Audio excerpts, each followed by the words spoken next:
Hello সবাইকে, welcome to our channel. তো নতুন আবার একটা মিনি ব্লগ নিয়ে চলে এসেছি। দিনটা ছিল রবিবার, সরস্বতী পুজোর আগের দিন। তো আমরা চলে গেছিলাম, আমাদের এখানে একটা খুব সুন্দর মন্দির আছে, ত্রিপুরা সুন্দরী মায়ের মন্দির। তো মন্দিরটা খুব সুন্দর করে সাজিয়েছিল, মেলা বসেছিল, কীর্তন হচ্ছিল। তো তোমাদেরকে আমি পুরোটাই সিনেমাটিক ভিডিওর মাধ্যমে দেখাবো। তো তোমরা দেখো পুরো মন্দিরটা।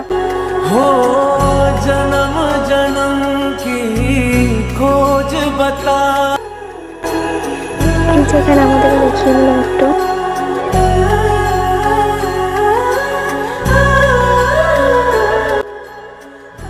আর এই যে দেখো আমাদের ত্রিপুরা সুন্দরী মা, কতটা সুন্দর লাগছিল মাকে ওই দিন। हो जन्म जन्म की।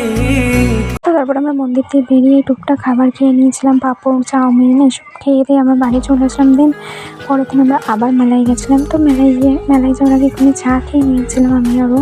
দেন তারপর সেখান থেকে মেলায় যাওয়ার জন্য বেরিয়ে পড়লাম। তো মেলায় গিয়ে একটু পাপড়ি চাট খেলাম আর ডালের বড়া কিনে নিয়ে বাড়ি চলে এসেছিলাম। দেন আজকে আমাদের বাড়িতে রান্না হয়েছিল খিচুড়ি, চাটনি এসব। তো বাড়ি এসে দেখি সেগুলো প্রায় হয়ে এসছে। তো যাই হোক, ভিডিওটা এই পর্যন্ত। ভিডিওটা ভালো লাগলে লাইক কমেন্ট শেয়ার, টাটা, লাভ, টেক কেয়ার, বাই বাই।